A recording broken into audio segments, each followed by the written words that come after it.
All right, so I've talked at length about the importance of hip first in the curling delivery. So I'll link below if you missed that video, that technique video. Okay, very critical piece to help you prevent some injuries, manage some injuries, and also to be the most efficient curler so that you can utilize those big muscles in the posterior chain and specifically the glutes and the hamstrings.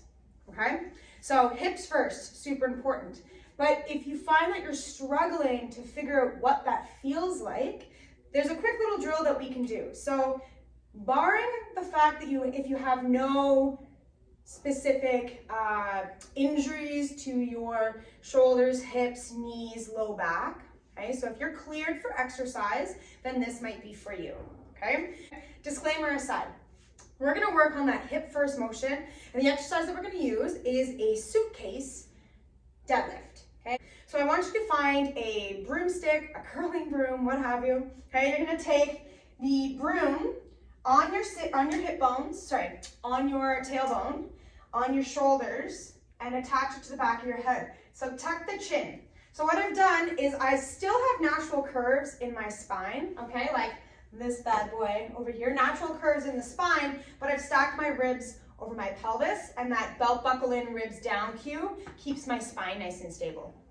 Okay, from there, I'm gonna find a nice athletic stance. An athletic stance for most people, if you were to hop 3 times, where you land naturally. Okay, so we don't need to go nice and wide unless you've got some hip issues. It's about hip distance apart where that athletic stance is gonna be. So we've got the stick, we've got the tailbone, the shoulders, the chin's tucked, and the back of the head is pressing into the post. Nice athletic stance, belt buckle and ribs down, okay? All I'm gonna do is I'm gonna put a butt print on the wall behind me. So I'm gonna send my hips back, and I'm gonna stop at a point where I can no longer keep the broom on those 3 points of my body. So if I go too far and start to hinge at the mid back or the low back, the bar comes off of my hips, okay? And some people struggle to maintain that stability throughout the whole movement. So trying to always come back to those 3 points. Tailbone, shoulder blades, tucked chin, back of the head, okay? So we're gonna practice, the first part of this drill is 5 to 10 reps of sending the hips back into the wall behind you. Okay, if you want to add the breath in, take a breath in as you extend the hips back, and breathe out as you push the floor and clench a penny between your butt cheeks. Okay, what I'm looking for in this position is as I send my hips back, I'm putting my hamstrings and glutes on stretch. So we're not clenching our butt cheeks the whole time, we're letting them become on stretch, keeping the core and the shoulders tight, and then when I press through the floor, that's when I squeeze my glutes. So I'm stretching the back side of the body, and I'm contracting the back side of the body, okay? That's drill number 1. That's gonna help you to feel that proper positioning, okay? Drill number 2, you can use any weight, could be 5 pounds, could be water bottles, could be kettlebells in this example, okay? And we're gonna actually work on picking that weight up from the floor, which is helping you get into that position similar to like when we're getting into the hack. So belt buckle and ribs down, hips go back. Now I can't reach the kettlebells from here without rounding in my low back, okay? So I'm only gonna go to a point that I know that I can send the hips back, then I'm gonna bend my knees. What position does this look like? It looks like I'm about to get into the delivery position, okay? I'm in the hack with this hips back position. So this alone is practicing getting the weight into the back side of the body, keeping the core tight and the shoulders back.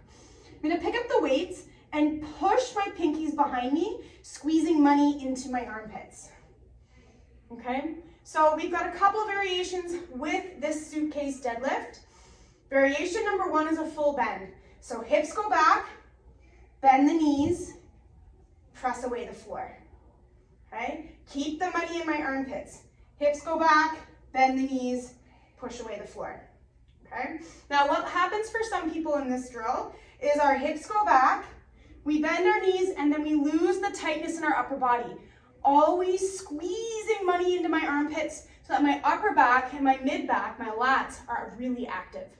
Okay, that also translates when we're in the hack and we're trying to keep the broom tight to our body. We're using those mid back, low back, lat muscles, okay, to help keep that nice and stable. Okay, so there's even more transfer to this exercise, not just the hips back. Now let's say you're not quite comfortable with going all the way to the ground. What I'm gonna have you do is focus just on the hips back portion of that exercise. So money in the armpits, front ribs to back ribs, strong feet. I'm gonna put a butt print behind me and press away the floor. So no knee bend in my knees, no bend in my knees this time. Hips back, press away the floor. Okay, so what you can work on over time is bringing that weight a little bit lower down the shins. So start with the dowel, drill number 1, just working on trying to keep the ribs stacked over the pelvis, feeling the proper muscles, understanding where you can stop before you need to start bending your knees, okay? Drill number 2, the full suitcase deadlift. And drill number 3, a straight leg deadlift. So hips go back, but you don't bend your knees.